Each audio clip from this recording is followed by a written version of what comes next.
بسم اللہ الرحمن الرحیم۔ السلام علیکم۔ اسٹوریا ٹی وی کے پلیٹ فارم سے غازی محمد عبداللہ ایک دفعہ پھر حاضر خدمت ہیں۔ ناظرین، علامہ محمد اقبال سیریز کے سلسلے میں ہم نے علامہ اقبال کی پہلی شادی کے حوالے سے ایک تفصیلی گفتگو کی تھی، اور اس میں ہم نے ذکر کیا تھا کریم بی بی کا، جو ان کی پہلی بیگم صاحبہ تھیں۔ ہم نے یہ بھی دیکھا کہ کریم بی بی کے ساتھ علامہ محمد اقبال کا جو رشتہ ازدواج تھا وہ علامہ محمد اقبال کی زندگی تک وہ قائم رہا، اور اگرچہ اس میں کافی سارے اتار چڑھاؤ آتے رہے تھے۔ ہم اس کا تفصیلی تذکرہ کر چکے ہیں۔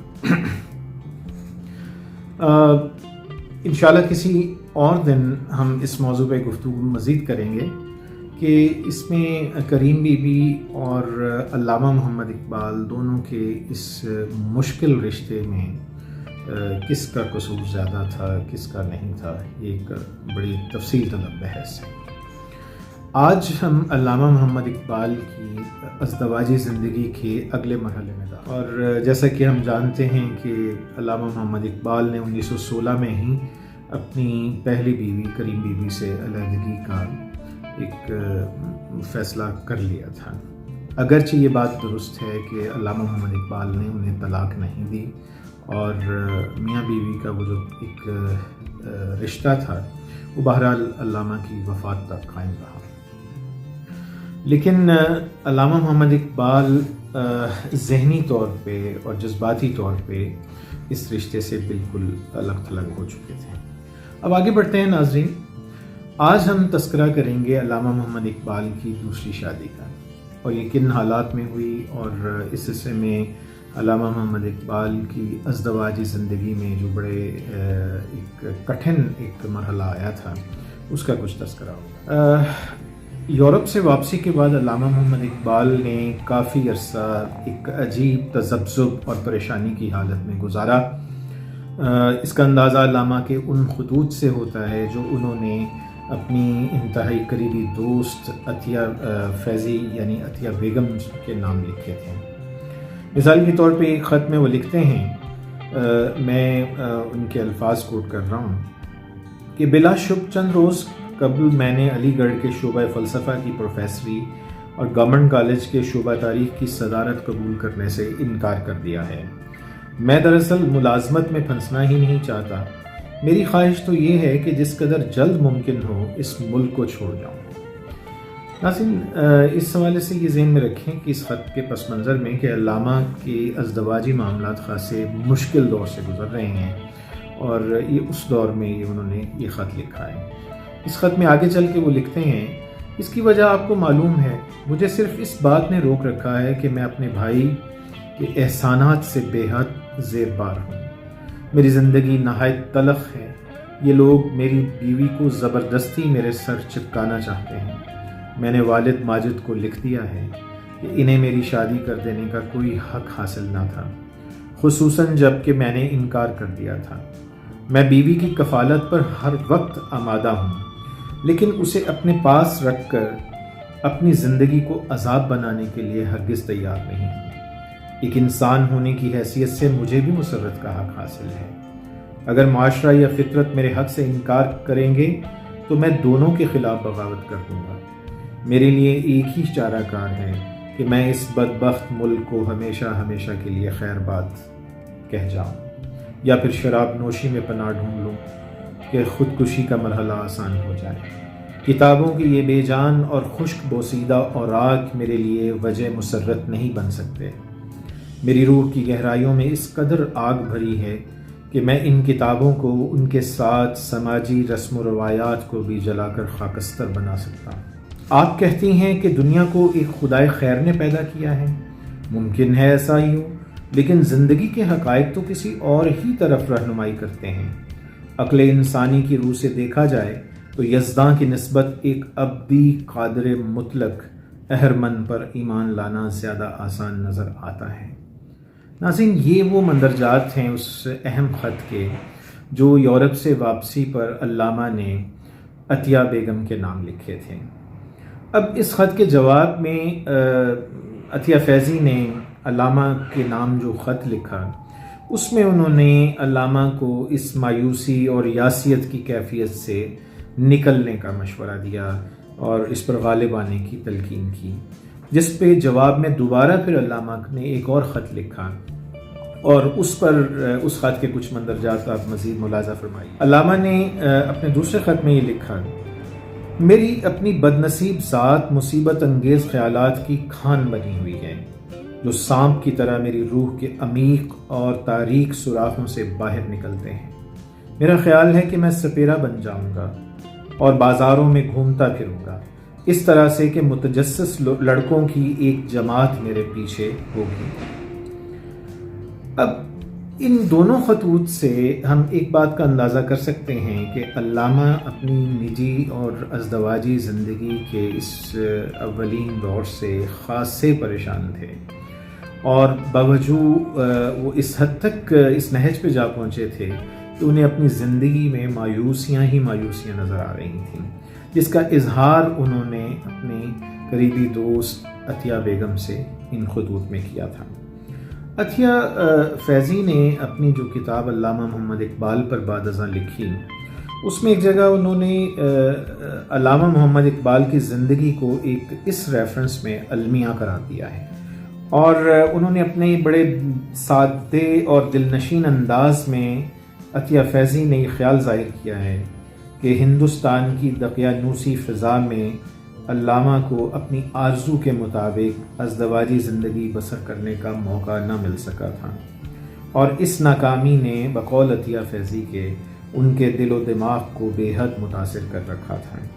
آگے چل کے وہ لکھتی ہیں کہ ہمارے ملک میں رسم و رواج کو بے پناہ اہمیت حاصل ہے، اور اگرچہ ان کا مذہب سے حقیقتاً کوئی تعلق نہیں، پھر بھی ان کو ایسا رنگ دیا گیا ہے کہ کوئی شخص خاندان کی مرضی اور خواہش سے باہر قدم ہی نہیں رکھ سکتا۔ اسی روش نے بیسیوں مردوں اور عورتوں کی زندگی تباہ کر ڈالی ہے، اور اقبال کی زندگی بھی ایسا ہی ایک سفاکانہ المیہ کی مثال ہے جو خاندان والوں کی ہٹ دھرمی سے رونما ہوا ہے۔ اور آگے چل کے وہ لکھتی ہیں کہ جس اقبال کو میں یورپ میں جانتی تھی، اس شخصیت کو میں نے ہندوستان میں کبھی نہ دیکھا، اور جن لوگوں کو یہ موقع نہیں ملا کہ وہ اقبال کو اس کے اوائل میں دیکھتے، وہ ہرگز اندازہ نہیں کر سکتے کہ وہ کس درجے کی ذہانت اور فطانت کے مالک تھے۔ ہندوستان میں ان کی طبیعت کا جوہر ماند پڑ گیا تھا، اور وقت کے ساتھ اس احساس کی تلخی ان کے شعور میں سرایت کر گئی۔ وہ عمر بھر پژمردہ اور دل گرفتہ رہے، کیونکہ انہیں معلوم تھا کہ وہ کیا ہو سکتے تھے۔ میں جب یہ سطور لکھ رہی ہوں، میرے ذہن میں 2-3 ہندوستانی لڑکیوں کا خیال آ رہا ہے جن کی اعلیٰ اور نفیس ذہنی صلاحیتیں ان کو درجہ کمال تک پہنچا سکتی تھیں، لیکن خاندان کی خواہش آڑی آئی جو ان کو کسی شخص کے ساتھ بیاہ دینے اور ان سے سبکدوش ہونے کے لیے بے قرار تھا، کیونکہ اسے فکر تھی تو اس بات کی کہ وہ سوسائٹی میں جلد ایک معزز خاتون کہلانے لگی۔ ناظرین، علامہ محمد اقبال کے ان خطوط کے حوالے سے ان کی ازدواجی زندگی پر خاطر خواہ نظر پڑتی ہے، اور اس سے اندازہ ہوتا ہے کہ علامہ اپنی پہلی شادی سے کافی حد تک مطمئن نہیں تھے، لیکن وہ ایک تذبذب کا بھی شکار تھے، اور اس کشمکش میں تھے نہ تو وہ انہیں طلاق دے سکتے تھے چونکہ ان کے والدین اور ان کے قریبی عزیز و اقربا کی یہ سوچ نہیں تھی، لیکن دوسری طرف ان کی ایک ذہنی کشمکش بھی چل رہی تھی۔ اس سارے تناظر میں دیکھا جائے تو علامہ اقبال نے ایک انتہائی مناسب اور ایک شریفانہ طرز عمل اختیار کرتے ہوئے کریم بی بی کو طلاق تو نہیں دی، لیکن انہیں ان سے عملی طور پر علیحدگی اختیار کیے رکھی۔ جو کچھ عرصہ ازدواجی زندگی کے اس عبوری دور میں علامہ کو کئی جگہوں سے رشتے کے پیغام موصول ہونے لگے، لیکن انہوں نے ماضی کے تلخ تجربات سے سبق حاصل کرتے ہوئے انہیں ٹھکرا دیا۔ ایک ہندو ڈپٹی کمشنر کی لڑکی علامہ کے ساتھ شادی کرنے کی بے حد خواہش مند تھی۔ وہ کہتی تھی کہ میں اس لیے کسی ہندو کے مقابلے میں مسلمان شوہر کو ترجیح دیتی ہوں کہ ان کی نسبت مجھے مسلمانوں سے زیادہ انس ہے۔ اسی دور میں کرنال کے ایک مولوی صاحب نے علامہ کو کئی خطوط لکھے، اور وہ انہیں موٹیویٹ کر رہے تھے کہ کسی طرح اقبال جو ہیں ان کی تجویز کردہ خاتون سے شادی کر لیں۔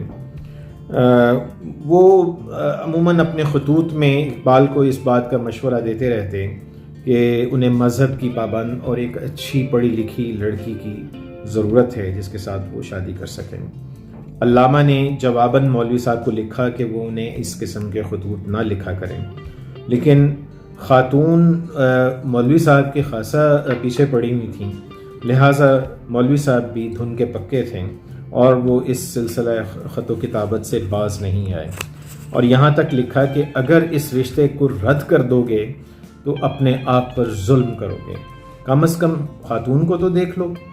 چنانچہ علامہ کی طرف سے کسی جوابی خط کا انتظار کیے بغیر ہی وہ خاتون اپنے ایک قریبی عزیز کو لے کر علامہ کے ایک دوست مرزا جلال الدین صاحب کے مکان پر تشریف لے آئیں۔ مرزا صاحب نے اس رشتے میں کافی دلچسپی کا مظاہرہ کیا تھا اور نواب ذوالفقار علی خان کو، جو ایک علامہ کے ایک اور قریبی دوست تھے، ان کو بھی بلا لیا۔ علامہ کی دعوت کی گئی اور مل کر کھانا بھی کھایا گیا۔ علامہ اور نواب ذوالفقار علی خان کھانا کھا کر اٹھ کر چلے گئے اور اس خاتون کو سمجھا بجھا کر بڑی مشکل سے رخصت کیا گیا۔ ناظرین، اس سے یہ اندازہ کیا جا سکتا ہے کہ علامہ کے ازدواجی زندگی کے اس دور میں ایک بہت ہی ایک مشکل حالات چل رہے تھے جس سے علامہ اقبال دوچار تھے، حتیٰ کہ ان کے قریبی دوست احباب بھی اس بارے میں متفکر تھے کہ علامہ کو اس معاملے میں ان کے اس مسئلے کا کوئی حل نکالا۔ چنانچہ 1909 میں علامہ کے لیے کشمیری خاندان کی ایک لڑکی سردار بیگم سے رشتہ طے کرنے کے سلسلے میں بات چیت ہوئی۔ یہ لاہور سے تعلق رکھتی تھیں اور موچی دروازہ کے قریب رہتی تھیں، اور عبد المجید سالک کے بقول یہ وکٹوریہ گرلز اسکول میں پڑھا کرتی تھیں۔ جب بات پکی ہو گئی تو علامہ کے بڑے بھائی شیخ عطا محمد صاحب سیالکوٹ سے تشریف لائے اور میاں شاہ نواز بیرسٹر، مولوی احمد دین وکیل اور مرزا جلال الدین جن کا بھی ذکر ہوا، اور شیخ گلاب دین صاحب کو لے کر علامہ ان کے ہاں پہنچے، اور جہاں رسم نکاح بالآخر ادا کر دی گئی۔ لیکن دلچسپ بات یہ تھی کہ سردار بیگم کے ساتھ نکاح تو کر دیا گیا تھا، لیکن ابھی رخصتی جو تھی اس کو ذرا تھوڑا التوا میں ڈالا گیا۔ اس سے ایک خرابی یہ پیدا ہو گئی کہ کچھ بد توفیقوں کو اس نیک سیرت خاتون کی ذات پر کیچڑ اچھالنے کا موقع مل گیا۔ چنانچہ انہوں نے اس سلسلے میں علامہ کو کچھ گمنام خطوط لکھے، اور بعد میں یہ معلوم ہوا کہ یہ ساری کارستانی ایک مقامی وکیل نبی بخش کی تھی جو خود اپنے لڑکے کی اس خاتون سے نکاح کرانے کا متمنی تھا۔ چنانچہ درپردہ وہ کوششیں بھی کرتا رہا تھا۔ اس سلسلے میں جب یہ خطوط گمنام طرف سے آئے تو علامہ محمد اقبال فطری طور پر ایک مخمصے کا شکار ہو گئے، اور صورتحال خاصی ایک کمپلیکیٹ ہو گئی، کیونکہ ایک طرف نکاح ہو چکا تھا، رخصتی ہوئی نہیں تھی، اور اس میں بیچ میں یہ پھر یہ جو وکیل موصوف ہیں ان کے خطوط نے اور زیادہ حالات خراب کر دیے۔ چنانچہ رشتہ داروں کے ہاں اور اپنے سسرال کے ہاں علامہ اقبال نے اس واقعے کے بعد آنا جانا بند کر دیا تھا۔ گویا سردار بیگم کے ساتھ نکاح تو ہو گیا تھا لیکن رخصتی نہ ہو سکی تھی، اور یہ رخصتی جو تھی یہ التوا کا شکار ہوتی چلی گئی، جس کی وجہ بھی ہم نے بیان کی۔ اب یہ صورتحال اگر دیکھی جائے تو ایک دوہری تہری ایک پیچیدگی کا اندیا دیتی ہے۔ اب اسی دوران جبکہ محترمہ سردار بیگم کے ساتھ نکاح کے بعد یہ جو ایک مشکل سا دور چل رہا تھا، اسی دوران لدھیانہ کے علامہ کے ایک دوست سید بشیر حیدر صاحب جو وہاں ایکسائز انسپیکٹر تھے، وہ علامہ سے اتفاقاً ملنے کے لیے لاہور آئے، اور گفتگو کے دوران انہوں نے لدھیانہ کے ایک مشہور نولکھا خاندان، یہ بہت بڑا مشہور خاندان تھا لدھیانہ کا، اس خاندان کی ایک لڑکی کے رشتے کے سلسلے میں علامہ سے بات چیت انہوں نے آگے بڑھائی۔ ان خاتون کا نام مختار بیگم تھا، اور یہ سجان علی نولکھے کی سالی کی لڑکی تھی۔ چنانچہ تھوڑی سی تگ و دو کے بعد یہ بات آگے بڑھی اور بات پکی ہو گئی۔ اس دوران علامہ اقبال شادی کی جملہ تیاریوں کے بعد بارات لے کر لدھیانہ پہنچ گئے۔ لدھیانہ ریلوے اسٹیشن پر بارات کا بے مثال استقبال کیا گیا اور اسکول کے چھوٹے چھوٹے بچوں نے علامہ کی نظمیں بڑی لہک لہک کر سنائیں۔ بارات کی بہترین خاطر مدارت کی گئی، چونکہ نولکھا خاندان لدھیانہ کا انتہائی مشہور خاندانوں میں سے شمار ہوتا تھا۔ علامہ کے سسرال نے لدھیانہ کے دکانداروں میں یہ کہا جاتا ہے کہ اعلان کر دیا تھا کہ لاہور سے آئے ہوئے باراتی بازار سے اگر کوئی چیز خریدیں تو اس کا بل باراتیوں سے وصول کرنے کی بجائے ہم سے وصول کیا جائے۔ چنانچہ دوسرے دن رسم نکاح ادا کی گئی، باراتی واپس چلے گئے، لیکن علامہ اقبال کچھ دن کے لیے وہیں ٹھہر گئے۔ چنانچہ جب علامہ لاہور پہنچے تو مختار بیگم یعنی علامہ کی تیسری بیوی وہ ان کے ہمراہ۔ ناظرین، کہانی یہاں پہ ختم نہیں ہوتی بلکہ ایک انتہائی دلچسپ موڑ پر داخل آ جاتی ہے۔ ادھر لدھیانہ کی بیوی مختار بیگم صاحبہ جب علامہ کے ساتھ تشریف لائیں تو ادھر گجرات والی بیگم یعنی کریم بیوی جو صاحبہ بھی وہ بھی لاہور آ گئیں، اور اسی دوران میں علامہ کی ازدواجی زندگی میں ایک اور انقلاب آیا۔ سردار بیگم یعنی علامہ کی دوسری وائف، جو کہ ہم جانتے ہیں کہ ابھی رخصتی ان کی نہیں ہوئی تھی اور درمیان میں حالات کچھ گمبھیر ہو چکے تھے جن کا ابھی تذکرہ ہوا، تو انہوں نے علامہ کو ایک مختصر خط لکھا۔ اس خط میں انہوں نے جو خطاب کیا علامہ سے، اس کا کچھ حصہ میں آپ کو نظر کرتا ہوں۔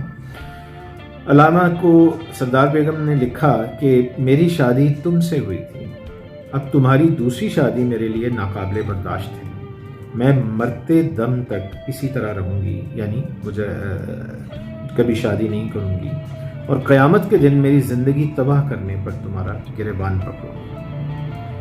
چنانچہ اس طرف سردار بیگم کا جب یہ خط آیا، اسی دوران علامہ کو مختلف ذرائع اور کچھ دوستوں کی وساطت سے یہ انکشاف ہوا کہ وہ جو گمنام خطوط لکھنے والا شخص تھا وہ ایک کوئی اور نہیں، ایک لاہور کا ہی ایک وکیل جس کا نام نبی بخش تھا۔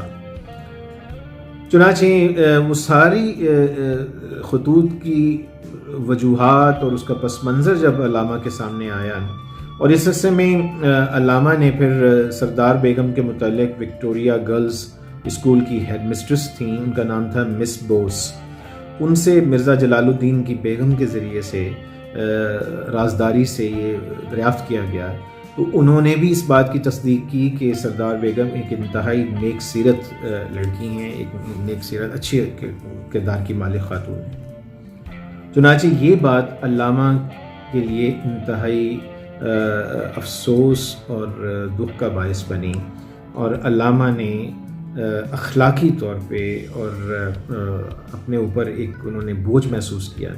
چنانچہ علامہ کے والد محترم شیخ نور محمد صاحب بیچ میں پڑے اور پھر استخارہ بھی کیا گیا، اور استخارے میں بھی اشارات علامہ کو جو ملے وہ یہی تھے کہ لڑکی پاک دامن ہے اور اچھے کردار کی مالک۔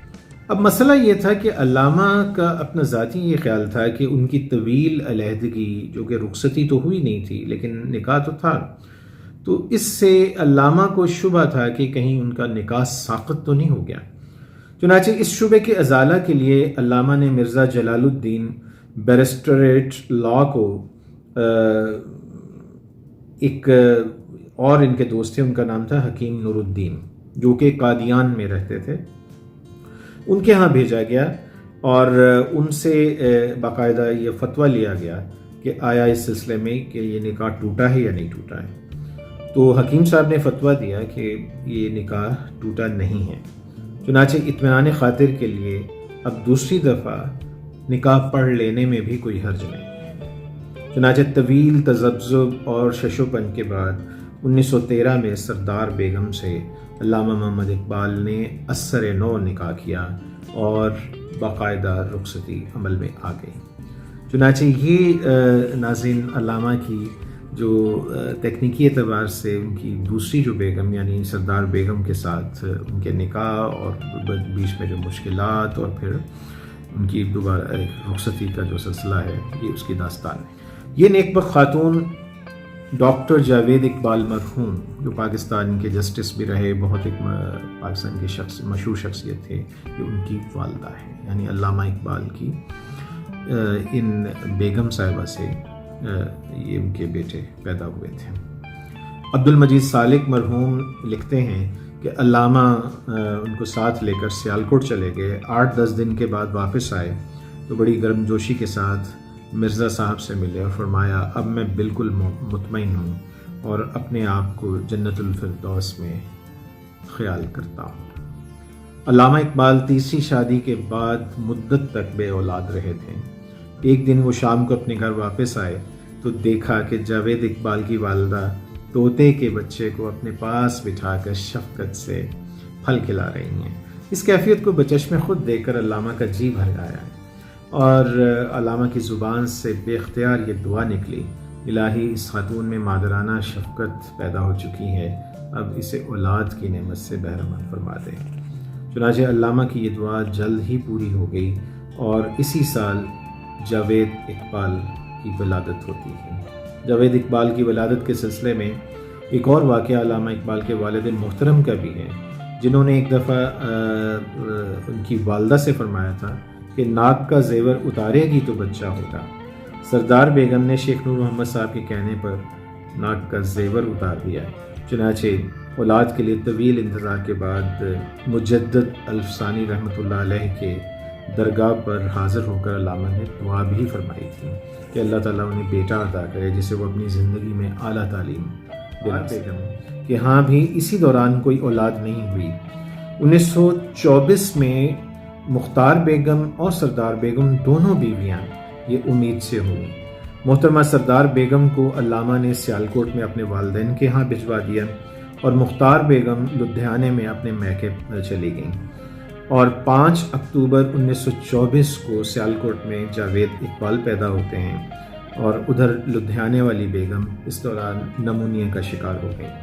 بیماری کی اطلاع پاتے ہی علامہ اقبال اپنے بھتیجے شیخ اعجاز احمد کے ہمراہ لدھیانہ چلے گئے۔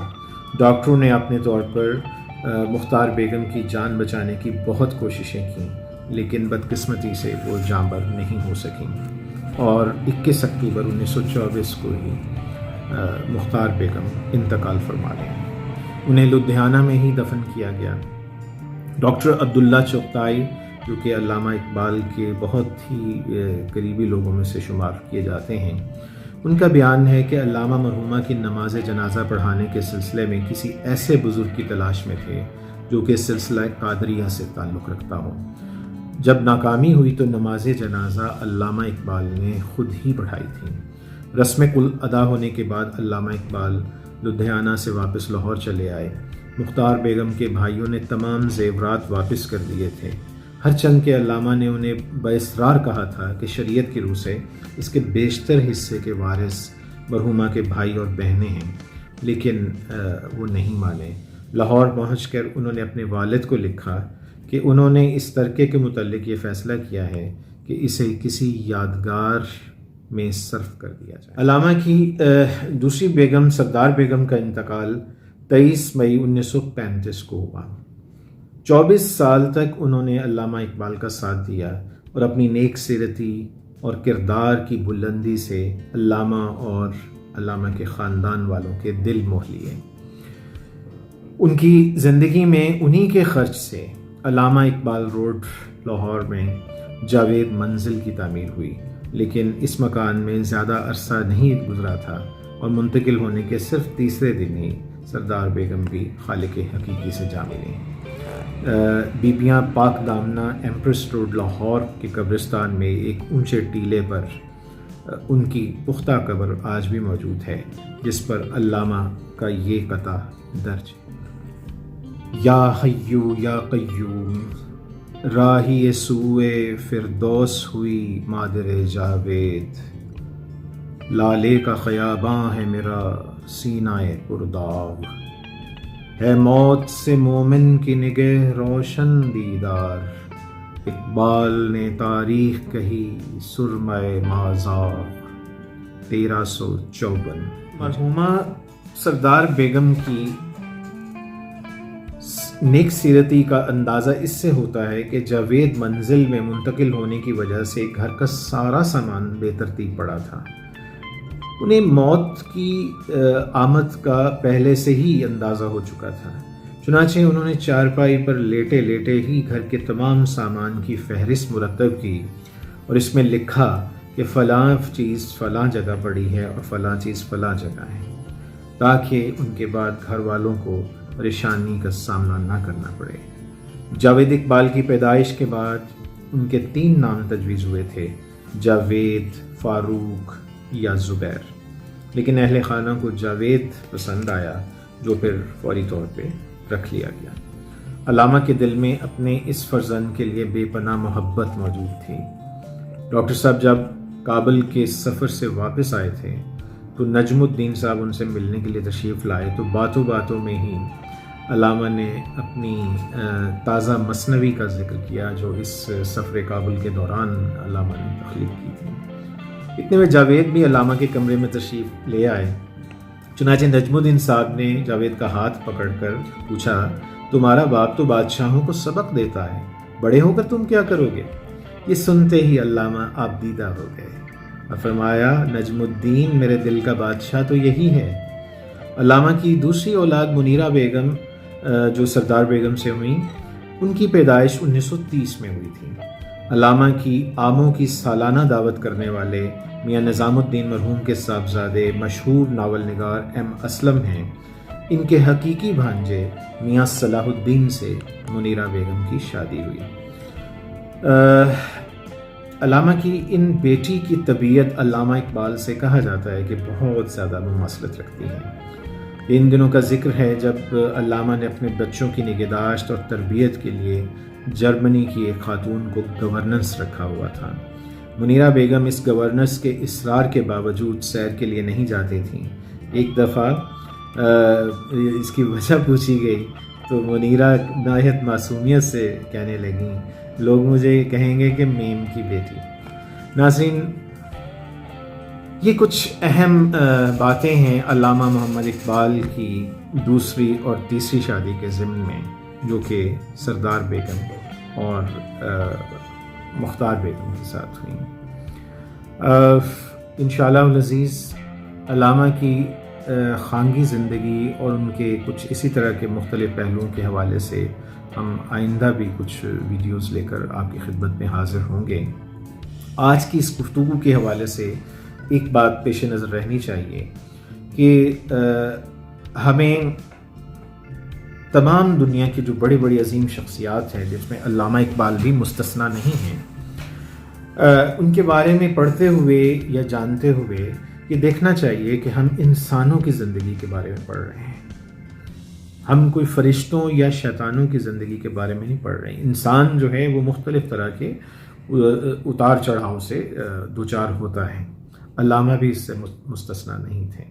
لیکن ایک بات ہمیں یہ آشکار ضرور ہوتی ہے کہ کریم بی بی کے ساتھ اختلاف کے باوجود بھی علامہ نے ایک تو انہیں طلاق نہیں دی۔ دوسری چیز یہ ہے جس پر کچھ لوگ اعتراض بھی کرتے ہیں، لیکن دوسری طرف ہم دیکھتے ہیں کہ علامہ اقبال نے کریم بی بی اور اپنی ان سے ہونے والی اولاد کے معاملے میں ان کے جو معاشی حقوق تھے وہ حد الامکان انہوں نے پورے کرتے رہے تھے۔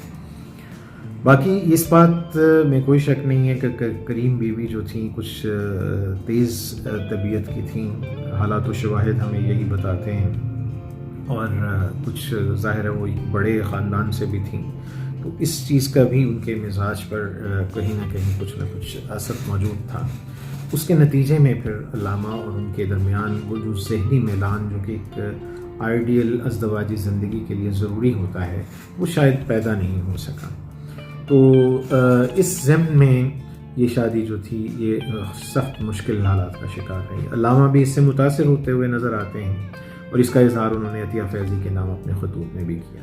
اس دوران علامہ کی ازدواجی زندگی کا ایک اور سبق ہمیں ملتا ہے کہ علامہ بنیادی طور پہ ایک انتہائی حساس ذہن کے مالک تھے اور کسی کے ساتھ اپنی ذات کی وجہ سے وہ زیادتی کرنا پسند نہیں کرتے تھے۔ اس کی بہترین مثال سردار بیگم کے ساتھ ان کا نکاح اور پھر رخصتی میں جو تاخیر اور پھر اس کے بعد اس کا جو مداوع علامہ اقبال کرتے ہیں، یہ اس کی بہت بہترین مثال۔ اسی طرح مختار بیگم جو ایک مزاجاً بہت خاموش طبع شخصیت تھیں، بلکہ میں ایک دلچسپ بات یہ ہے کہ مختار بیگم کے حوالے سے ابتدا میں علامہ اور ان کے خاندان والوں کو یہ غلط فہمی ہوئی تھی کہ شاید وہ کوئی بہت بڑے خاندان سے تعلق رکھتی ہیں، لیکن بعد میں یہ معلوم ہوا کہ ان کا خاندان تو بڑا ایک مضبوط رشتہ نہیں تھا۔ تو مختار بیگم جو ہیں باوجود اس بات کے وہ علامہ کے بہت قریب رہیں، بلکہ انہوں نے ہمیشہ ان کی تعریف کی، اور پھر ان کی وفات کے حوالے سے جو انہوں نے علامہ جو جس تکلیف سے گزرے اس کا اظہار انہوں نے ان کے دوست احباب بھی کرتے ہیں۔ تو اس سے اندازہ ہوتا ہے کہ علامہ بالآخر ان کی زندگی خاص طور پہ سردار بیگم کے آنے سے کافی حد تک آسودہ ہو چکی تھی۔ انشاءاللہ آئندہ پھر اسی طرح کی ویڈیو کے ساتھ حاضر ہوں گے۔ اجازت چاہتا ہوں، اللہ نگہبان۔